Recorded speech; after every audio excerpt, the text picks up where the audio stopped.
പറഞ്ഞതുപോലെ ഷിർക്കത്ത് ചേർക്കാൻ വേണ്ടിയിട്ടുള്ള ഒരു അവസരമാണ്, ഒഫീഷ്യൽ രൂപമാണ് നമുക്ക് സ്റ്റോക്ക് മാർക്കറ്റ് തരുന്നത്.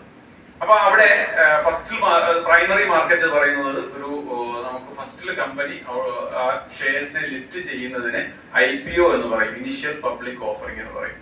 ആ സമയത്ത് നമുക്ക് നേരിട്ട് കമ്പനിയുടെ സ്റ്റോക്കുകൾ കമ്പനിയിൽ നിന്ന് വാങ്ങാവുന്നതാണ്. അപ്പൊ അത് ഒരുപാട് സബ്സ്ക്രിപ്ഷൻ നടക്കാറുണ്ട്, അതിന്റെ ഒരുപാട് ടെക്നിക്കൽ ആസ്പെക്ട്സുകളുണ്ട്. നമുക്ക് ബേസിക്കലി ഇത്രയും മനസ്സിലാക്കാം. നമുക്ക് സ്റ്റോക്ക് മാർക്കറ്റ് പ്രൈമറി മാർക്കറ്റുണ്ട്, സെക്കൻഡറി മാർക്കറ്റുണ്ട്. വൺസ് നമ്മൾ ഈ ഒരു കമ്പനി പബ്ലിക് ആയി എന്ന് പറയുന്ന സംവിധാനം കഴിഞ്ഞു കഴിഞ്ഞാൽ, അതായത് ഇനിഷ്യൽ IPO കഴിഞ്ഞു കഴിഞ്ഞാൽ, പിന്നെ ആ ലിസ്റ്റ് ചെയ്ത എല്ലാ സ്റ്റോക്കുകളും സെക്കൻഡറി മാർക്കറ്റിൽ കിട്ടും. എന്ന് പറഞ്ഞു കഴിഞ്ഞാൽ നമ്മുടെ നാട്ടിലുള്ള നാഷണൽ സ്റ്റോക്ക് എക്സ്ചേഞ്ച് അല്ലെങ്കിൽ ബോംബെ സ്റ്റോക്ക് എക്സ്ചേഞ്ച്, ഈ രണ്ട് സ്റ്റോക്ക് എക്സ്ചേഞ്ചുകളാണ് നമ്മുടെ നാട്ടിലുള്ളത്. ഇതിനെ റെഗുലേറ്റ് ചെയ്യുന്നത് സെബി എന്ന് പറയുന്നിട്ടുള്ള ഒരു ബോഡി ഇന്ത്യൻ ഗവൺമെന്റ് സെറ്റ് ചെയ്തിട്ടുണ്ട്. അപ്പൊ സെബി എന്ന് പറയുന്നത് ഇൻവെസ്റ്ററുടെ പ്രൊട്ടക്ഷൻ ആണ്. നമ്മൾ ഇസ്ലാമിക വിഷയം അനുസരിച്ചിട്ട് ഒരു വ്യക്തിയുടെ ക്വാളിറ്റി അനുസരിച്ച് മാത്രമേ നമുക്ക് അയാൾക്ക് പൈസ കൊടുക്കാൻ പറ്റുള്ളൂ എന്ന് പറയുന്നത് പോലെ, ഈ ഒരു കമ്പനിയിൽ നമുക്ക് ഇൻവെസ്റ്റ് ചെയ്യാൻ വേണ്ടിയിട്ടുള്ള എല്ലാ മാനദണ്ഡങ്ങളും റെഗുലേറ്ററി ബോർഡിന്റെ നിയമാനുസൃതം നോക്കി ചെക്ക് ലിസ്റ്റ് ചെയ്ത കമ്പനികളെ മാത്രമാണ് സ്റ്റോക്ക് എക്സ്ചേഞ്ചിലേക്ക് ലിസ്റ്റ് ചെയ്യുന്നത് എന്നുള്ളതാണ് യാഥാർത്ഥ്യം.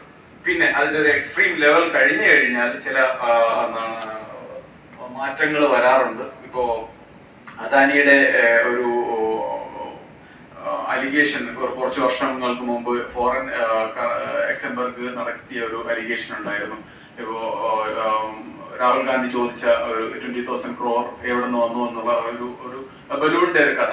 അപ്പൊ അവിടെ ഈ സെബി അടക്കം ഒരുപക്ഷെ അതിനെ ഡൈവേർട്ട് ചെയ്ത് ഇപ്പൊ ക്ലീൻ ചിറ്റ് കൊടുത്തു. അദാനിക്ക് ക്ലീൻ ചിറ്റ് കൊടുത്ത സമയത്ത് അവരുടെ സ്റ്റോക്ക് അലിഗേഷൻ വന്ന സമയത്ത് അവരുടെ സ്റ്റോക്ക് പ്രൈസ് താഴോട്ട് പോയി. അതേസമയം കഴിഞ്ഞ എനിക്ക് തോന്നുന്നു സെപ്റ്റംബർ 13 എങ്ങാണ്ടാണെന്ന് തോന്നുന്നു, ക്ലീൻ ചിറ്റ് കൊടുത്തപ്പോഴത്തേക്ക് ഒരൊറ്റ ദിവസം കൊണ്ട് അദാനി ഗ്രൂപ്പ്സിലെ പല ഷെയറുകളും വാല്യുവേഷൻ കൂടി 14 ലക്ഷം കോടിയിലേക്ക് അവരുടെ വാല്യുവേഷൻ 15% അവരുടെ പല ഷെയർസും ഉയർന്നു എന്നുള്ളതാണ്.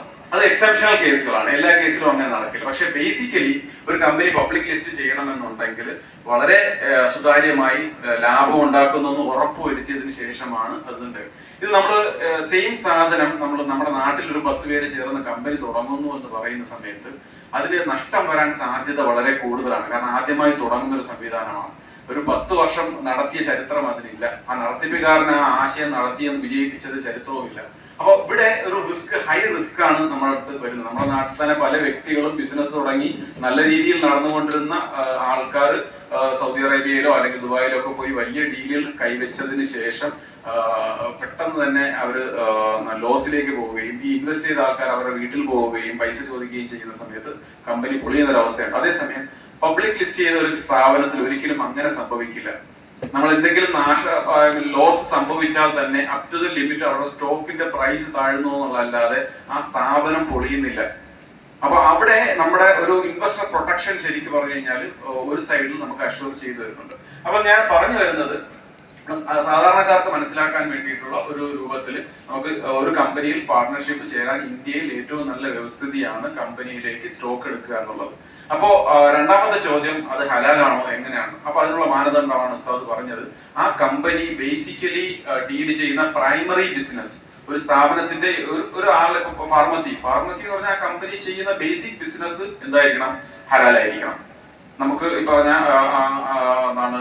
നിരോധിക്കപ്പെട്ട ഒരു വിഷയത്തിലും ഇടപെടാത്ത ബിസിനസ് ആയിരിക്കണം എന്നുള്ളത് മാത്രമേ ഉള്ളൂ. ഹറാം അല്ലാത്ത ഏത് ബിസിനസ്സിലും ചെയ്യുന്ന സ്ഥാപനത്തിന്റെ പ്രൈമറി ബിസിനസ് ആവാം. അത് എന്ന് കരുതിയിട്ട് ആ സ്ഥാപനത്തിന്റെ ഫണ്ട് ബാങ്കിൽ കിടപ്പുണ്ടോ, ബാങ്ക് ട്രാൻസാക്ഷൻ ചെയ്യാതെ ഇന്ത്യയിൽ ഈവൻ പബ്ലിക് ലിസ്റ്റിംഗ് അല്ല, നമ്മൾ സാധാരണക്കാർ പോലും നമ്മുടെ ഒരു ദിവസം ബാങ്കുമായിട്ട് ഡീൽ ചെയ്യാതെ കഴിഞ്ഞു പോകുന്നില്ല. അപ്പൊ ഒരു വലിയ കമ്പനികൾ 1000 crore അല്ലെങ്കിൽ അതിനപ്പുറം വില വരുന്ന ഒരു സ്ഥാപനത്തെ സംബന്ധിച്ചിടത്തോളം ബാങ്കിങ് ട്രാൻസാക്ഷൻ ചെയ്യാതെ മുന്നോട്ട് പോകാൻ പറ്റാത്തൊരവസ്ഥയാണ്. എന്ന് കരുതിയിട്ട് ആ സ്ഥാപനത്തിൽ നമ്മൾ മൊത്തത്തിൽ ഹറാമെന്ന് മാറ്റി നിർത്താൻ കഴിയില്ല എന്നുള്ളതാണ് നമുക്കിപ്പോൾ മനസ്സിലാക്കുന്നത്. അപ്പൊ പ്രൈമറി ബിസിനസ് ഹലാലാണ് എന്നുള്ള, അല്ലെങ്കിൽ അനുവദിക്കപ്പെട്ട പ്രൈമറി ബിസിനസ് നടത്തുന്ന, അല്ലെങ്കിൽ അവർ പലിശ ആഗ്രഹിച്ചുകൊണ്ട് ബാങ്കിൽ നിക്ഷേപിച്ചിട്ടില്ലാത്ത, അല്ലെങ്കിൽ അങ്ങനെ ഈ ഒരു രൂപത്തിൽ പരമാവധി പ്രൈമറിലി നമ്മൾ നോക്കുന്ന സമയത്ത് ഹലാലാണെന്ന് തോന്നുന്ന കമ്പനികളിൽ നമുക്ക് ഷെയർ എടുക്കാം. അതിന് ഷെയർ എടുക്കാൻ വേണ്ടിയിട്ടുള്ള ഓപ്ഷൻസ് ആണ് പറഞ്ഞത് സ്റ്റോക്ക് ട്രേഡിംഗ് വരുന്നത്. അപ്പൊ നമ്മുടെ നാട്ടിൽ വരുന്ന സ്റ്റോക്ക് മാർക്കറ്റിലെ 2-3 രീതികളുണ്ട്. ഒന്ന് ഡേ ട്രേഡിംഗ് വരുന്നുണ്ട്, പിന്നെ സെക്കൻഡറി മാർക്കറ്റിലാണ് കേട്ടോ. പ്രൈമറി ഒരിക്കൽ നമ്മൾ വാങ്ങിക്കഴിഞ്ഞാൽ ആ ഫസ്റ്റ് ഇനിഷ്യൽ ഓഫറിംഗ് കഴിഞ്ഞാൽ അത് കഴിഞ്ഞു. പിന്നെ നടക്കുന്നതെല്ലാം സെക്കൻഡറി മാർക്കറ്റിലാണ്. ഈ സ്റ്റോക്ക് എക്സ്ചേഞ്ചിൽ ലിസ്റ്റ് ചെയ്തിട്ടുള്ള എല്ലാ കമ്പനികളുടെയും ഷെയറുകൾ അവിടെ സപ്ലൈ ഡിമാൻഡ് അനുസരിച്ച് ഓരോരുത്തർക്കും ഞാൻ വാങ്ങിയ സാധനം വിൽക്കുകയോ, ഇന്ന് വിൽക്കണമെങ്കിൽ വിൽക്കാം, നാളെ വാങ്ങണമെങ്കിൽ പിന്നെയും വാങ്ങണമെങ്കിൽ വാങ്ങാം. അപ്പൊ ഈ സപ്ലൈ ഡിമാൻഡ് വരുന്ന അനുസരിച്ചിട്ട് സ്റ്റോക്കിന്റെ പ്രൈസ് കൂടുകയും കുറയുകയും ചെയ്യും. അപ്പൊ ഉസ്താദ് പറഞ്ഞ അനുസരിച്ചിട്ടുള്ള കേസിൽ നമുക്ക് അതിനകത്തൊരു സ്ഥാപനത്തിന്റെ കൂടെ പോകണമെന്നുണ്ടെങ്കിൽ അതിന്റെ ലോങ് ടേം ഷെയർ ഹോൾഡറായി മാറാവുന്നതാണ്. ഇപ്പൊ ലോങ് ടേം ഷെയർ ഹോൾഡറായി മാറുന്ന സമയത്ത് നമുക്ക് എന്ത് ചെയ്യാൻ, ഒരു സ്റ്റോക്ക് ബ്രോക്കർ ഉണ്ട്. പണ്ടൊക്കെ സ്റ്റോക്ക് ബ്രോക്കറെ ഒഫീഷ്യലി നമ്മൾ എഴുതി ആപ്ലിക്കേഷൻ ഒക്കെ കൊടുത്ത് ബോംബെ സ്റ്റോക്ക് എക്സ്ചേഞ്ചിലേക്ക് സാധനമൊക്കെ അയച്ചൊക്കെ മാത്രമാണ് ഏജന്റ് എന്ത് ചെയ്യുന്നത്, ഒരു സ്റ്റോക്ക് പർച്ചേസ് ആയിട്ട് ലെറ്റർ തിരിച്ച് നമ്മുടെ നാട്ടിലേക്കൊക്കെ വരുന്നത്. ഇന്ന് അതൊക്കെ മാറി. ഇന്ന് നമ്മുടെ മൊബൈലിൽ ജസ്റ്റ് ഒരു ആപ്പ് ഡൗൺലോഡ് ചെയ്യുക, നമ്മുടെ KYC അപ്ഡേറ്റ് ചെയ്യുക, ബാങ്ക് ലിങ്ക് ചെയ്യുക, ഫണ്ട് ട്രാൻസ്ഫർ ചെയ്യുക, വിത്തിൻ സെക്കൻഡ്സ് നമുക്ക് എന്തായി ഒരു കമ്പനിയുടെ ഷെയർ ഹോൾഡർ ആവാൻ പറ്റുന്ന ഡിജിറ്റലൈസേഷൻ നടന്നു കഴിഞ്ഞു. എനിക്ക് എത്രയും പെട്ടെന്ന് അപ്പോ സ്റ്റോക്ക് മാർക്കറ്റിൽ ഒരു കമ്പനിയുടെ ഇപ്പൊ ഈ സിപ്ലയുടെ സ്റ്റോക്ക് വാങ്ങണമെന്ന് വെച്ച് കഴിഞ്ഞാൽ രാവിലെ ഡേ ടൈമിൽ എപ്പോ വേണമെന്നുണ്ടെങ്കിൽ വാങ്ങിക്കാം. ഡെയിലി 5 days a week അത് രാവിലെ 9:30 മുതൽ 3 മണി വരെ നമുക്കത് വാങ്ങാൻ പറ്റും. അപ്പൊ ഈ വാങ്ങുന്നതിനകത്ത് ഉള്ള ഓപ്ഷൻസ് എന്ന് പറയുന്നത് രാവിലെ വാങ്ങിയ വൈകുന്നേരത്തിനകത്ത് വിൽക്കുന്ന ഒരു സംവിധാനമാണ് ഡേ ട്രേഡിംഗ്. അപ്പൊ അവിടെ നമുക്ക് ഇവിടെ ഒരു ഒബ്ജക്ഷൻ ഉള്ളതെന്ന് പറഞ്ഞാൽ ഉസ്താദ് നേരത്തെ പറഞ്ഞു, നമ്മൾ ആ വ്യക്തികൾ അവിടെ വെച്ചിട്ട് ക്യാൻസൽ ചെയ്യാനുള്ള ഓപ്ഷൻ തിരഞ്ഞെടുപ്പ് ആ എഗ്രിമെന്റിൽ സെയിലിൽ ഏർപ്പെടുന്ന ആൾക്കാരുടെ സ്വാതന്ത്ര്യമാണ്. അത് പക്ഷെ ഡേ ട്രേഡിംഗിൽ ഇല്ല.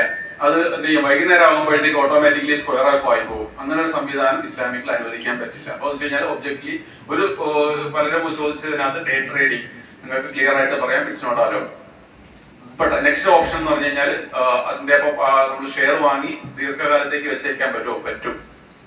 ഇപ്പൊ ഇടയ്ക്ക് വെച്ചിട്ട് നോക്കുമ്പോൾ നമ്മൾ ഈ സിപ്ലയുടെ തന്നെ അല്ലെങ്കിൽ വിപ്രോയുടെ തന്നെ നമ്മൾ സ്റ്റോക്ക് വാങ്ങി, ഹ്യൂജ് ഒരു ഓർഡർ വിപ്രോക്ക് കിട്ടിയതായിട്ട് ന്യൂസ് മാർക്കറ്റിൽ വന്നു. നെക്സ്റ്റ് ഡേ നോക്കുന്ന സമയത്ത് വിപ്രോയുടെ സ്റ്റോക്ക് ഹൈ ആയി, പ്രൈസ് ഹൈ ആയി. എനിക്ക് വേണമെന്നുണ്ടെങ്കിൽ അതിന് വിൽക്കാം, സ്റ്റോക്ക് വിൽക്കാം. ഹൈ പ്രൈസിൽ വിറ്റു. അതിൽ നമുക്ക് എന്ത് കിട്ടി? 100 രൂപയ്ക്ക് വാങ്ങിയ സാധനം നാളെ 150 രൂപയ്ക്ക് നമ്മൾ വിറ്റു.